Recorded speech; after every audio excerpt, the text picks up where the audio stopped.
And sir आपका क्या नाम है, आप कहाँ से बिलोंग करते हैं और आपका एजुकेशनल बैकग्राउंड क्या है वो जरा मेरा बताइए। नाम ज्ञानेश पल्लव है।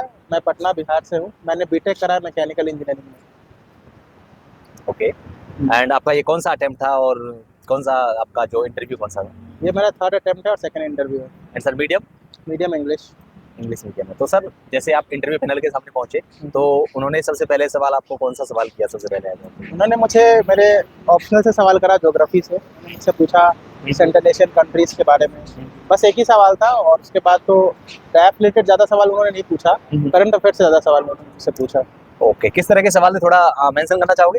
लाइक अभी जो फ्री ट्रेड एग्रीमेंट साइन हुआ है उस पे बेस्ड क्वेश्चंस थे, बुद्धिज्म पे रिलेटेड क्वेश्चंस थे ओके और थोड़ा एससी एसटीज पे रिलेटेड क्वेश्चंस थे, उसके सब कैटेगराइजेशन थे ओके और सोशल मीडिया से रिलेटेड कुछ क्वेश्चंस थे। Okay okay. एंड सर अगर हम बात करें आपकी जो ये अटेम्प्ट सर आपने कौन सा बताया था?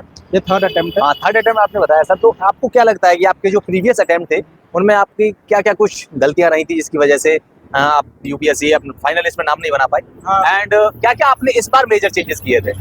जैसे मैंने पिछले बार मेरे मेंस में उतने अच्छे मार्क्स नहीं आए थे, तो मैंने एनालाइज किया कि कहाँ पे मेरा किस सब्जेक्ट में मुझे रिक्वायरमेंट और पढ़ने की। Okay. तो उस हिसाब से मैंने उस चीज़ों पे फोकस किया, उन सब्जेक्ट्स पे फोकस किया और होप इस बार अच्छे मार्क्स आएंगे उन सब्जेक्ट्स में, तो Yes, sir. Overall Yeah, marks improve होंगे। ओके, आई विश कि आपके अच्छे मार्क्स आए और आप Thank you. फाइनल लिस्ट में नाम बनाएं। Thank you. एंड सर अगर बात करें हम प्रीलिम्स के लिए तो प्रीलिम्स में आपने किस तरह की स्ट्रेटजी आपने फॉलो करी थी जीएस के लिए और सी सेट के लिए?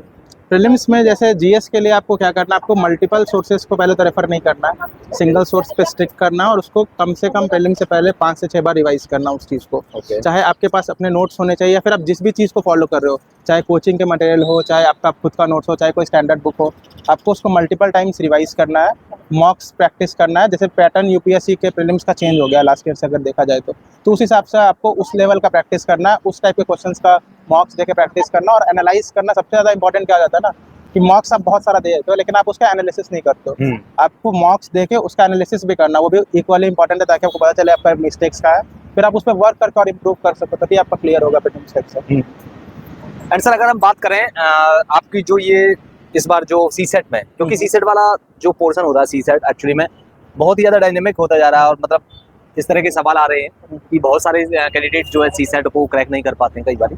तो आपकी सी सेट के लिए क्या स्ट्रेटजी रही थी? पर्टिकुलरली कोई टॉपिक्स जिनसे लगता हो कि नहीं अगर इनको कर ले जाए एक बंदा तो वो जो है सी सेट को क्लियर कर लेगा? देखिए, मुझे ऐसा लगता है कि सी सेट में लाइक 80 क्वेश्चन आते हैं, उसमें 30-35 क्वेश्चन आपके इंग्लिश से रहते हैं, ठीक है। वो कोई भी बंदा कर सकता है, अगर आपको सी सेट में सिर्फ क्वालिफाई करना है, 33% मार्क्स लाने हैं। अगर आप इंग्लिश भी बहुत हद तक सही से कर देते हो तो आपका सी सेट क्लियर हो जाएगा। इस बार के सी सेट में हाँ मैं मानता हूँ कि क्वेश्चंस थोड़े टफ आए थे लेकिन डुएबल थे, मतलब इंग्लिश के क्वेश्चन तो डुएबल थे, उसका पैटर्न चेंज नहीं हुआ था। और रीजनिंग और मैथ्स के भी ऐसे ऐसे क्वेश्चंस थे कुछ जो डुएबल थे, ऐसा नहीं था कि सब कुछ टफ था, कुछ क्वेश्चंस टफर साइड पे था जिसकी वजह से लोगों को प्रॉब्लम हुआ। लेकिन आप बेसिक रीजनिंग आपका अगर अच्छे से हो, बेसिक जैसे टॉपिक्स होते हैं परसेंटेज, एवरेज, ये सब टॉपिक्स पे अगर आप अच्छे से पढ़ लो तो आपके आराम से ये मतलब सी सेट क्लियर हो सकता है। सर क्या कहेंगे कि जो बच्चा बिल्कुल भी नहीं जानता है कुछ भी यूपीएससी के बारे में, वो तैयारी करना चाहता है, उसको क्या एडवाइस देना चाहेंगे आप? उनको कहाँ से तैयारी शुरू करनी चाहिए और किस तरह से उनको जो हमारा सिलेबस होता है उसको डिकोड किया जाए? नहीं, आपको अगर शुरू से प्रिपरेशन करना तो सबसे पहले आपको सिलेबस ही देखना पड़ेगा। क्या सिलेबस है, सिलेबस आपके पास होना चाहिए, आपके पास पीवाईक्यूज होने चाहिए और आपको सबसे पहले आपको ऑप्शनल डिसाइड करना होता है कि आपको क्या करना है, ठीक है। तो आपको क्या ऑप्शनल लेना है ये आपके इंटरेस्ट पे ज़्यादा डिपेंड करता है रादर देन किसी और चीज़ पे। आप किसी भी ऑप्शनल को लो, उसको पढ़ के देखो कि हाँ आपका इंटरेस्ट आ रहा है। अगर इंटरेस्ट आ रहा है तो आप डेफिनेटली उस चीज़ को पढ़ पाओगे, फिर आप उस पर अपना जो भी प्रिपरेशन है उसका डिटेल सिलेबस रहता है उसको पढ़ो। जीएस के लिए स्टैंडर्ड बुक्स होते हैं, जैसे मॉडर्न हिस्ट्री के लिए स्पेक्ट्रम हो गया, लक्ष्मीकांत हो गया, इन सबको पढ़ के आपको एनालाइज करना। सिर्फ पढ़ने से काम नहीं चलेगा, आप कम से कम 3 से 4 बार इन सब बुक्स को पढ़ना है। आपको अपना नोट्स बनाना उस बुक्स का और उसके बाद नोट्स अगर नहीं बनाते हो तो बुक्स में मार्क करते हो तो वो भी चलेगा, ठीक है। लेकिन आपको उस चीज़ को मल्टीपल टाइम्स रिवाइज करना वो बहुत ज़्यादा जरूरी हो जाता है क्लियर करने के लिए एग्जाम। आपका उससे कॉन्सेप्चुअल क्लैरिटी बिल्ड होगा जो कि इस एग्जाम में टेस्ट होता है। सर बहुत सारे स्टूडेंट्स जो कैंडिडेट हैं वो ऐसे हैं जो अपने बहुत ही गरीब फैमिली से आते हैं और कोचिंग नहीं ले सकते क्योंकि कोचिंग की जो फीस बहुत ज़्यादा होती है। तो आप उनको क्या एडवाइस करना चाहेंगे, उनको क्या सजेस्ट करना चाहेंगे कि कोचिंग ना लेकर के अगर वो सेल्फ स्टडी पर करना चाहे तो किस तरह से करें सेल्फ स्टडी आप यही कर सकते हो कि आप जो भी मैंने बताया कि जो भी स्टैंडर्ड बुक्स है आप वो खरीदो, आप उसको पढ़ सकते हो आराम से उन बुक्स को, और उस बुक से जो भी टॉपिक्स आप पढ़ते हो ना, आप प्रीवियस ईयर क्वेश्चंस के थ्रू उसको एनालाइज करो, फिर आप खुद उस चीज़ का खुद से टेस्ट दो। ठीक है, आप कितना दे पा रहे हो, आप कितना नंबर ला पा रहे हो, उस हिसाब से आप कर सकते हो।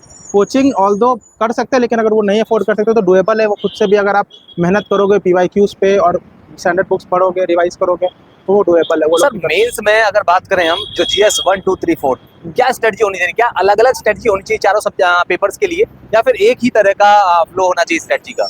देखिए, स्ट्रैटेजी हर एक पेपर, हर एक जो मेंस है स्पेसिफिकली, उसका हर एक GS का सिलेबस एकदम वेल डिफाइंड है। ठीक है, चाहे आप GS 1 2 3 4 कुछ भी ले लो, हर एक का वेल डिफाइंड है। और क्वेश्चंस भी बहुत डाइवर्स नहीं आते हैं, जो जहाँ तक मेंस का बात है।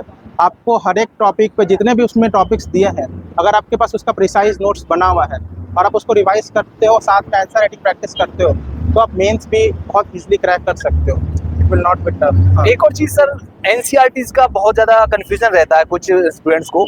सोचते हैं कि NCERTs को पढ़ें या ना पढ़ें, क्योंकि उनको लगता है कि NCERTs को पढ़ने पर हमें स्टैंडर्ड बुक्स भी पढ़नी पड़ेंगी, तो वो डायरेक्टली स्टैंडर्ड बुक्स को उठा लेते हैं। तो क्या कहना चाहेंगे, अब क्या NCERTs पढ़ना जरूरी है? नहीं, देखिए, वो हर एक कैंडिडेट के लिए अलग अलग होता है। ठीक है, अगर आपका कुछ भी बेस नहीं है, आप कुछ भी बैकग्राउंड आपका वैसा नहीं है, आप कुछ भी नहीं जानते हो, तो आप NCERTs एक बार सिर्फ रीड कर सकते हो। आपको ऐसा उसमें कुछ मार्क नहीं करना है, कुछ नोट्स नहीं बनाना, आप एक बार रीड कर सकते हो NCERTs बुक को।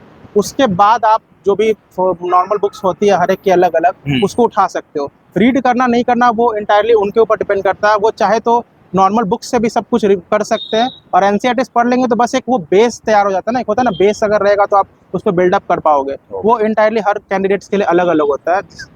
तो क्या लगता है आपको, एक कैंडिडेट जो बच्चा तैयारी करना चाहता है, उसको ग्रेजुएशन के बाद तैयारी करनी चाहिए या ग्रेजुएशन की स्टार्टिंग में तैयारी करना चाहिए? 11वीं 12वीं से बहुत सारे माँ बाप होते हैं, वो सोचते हैं कि हमारा बच्चा IAS बन जाए, तो वो 11वीं 12वीं से ही बच्चे को पुश करना लगते हैं और उसको प्रेशराइज करने शुरू कर देते हैं।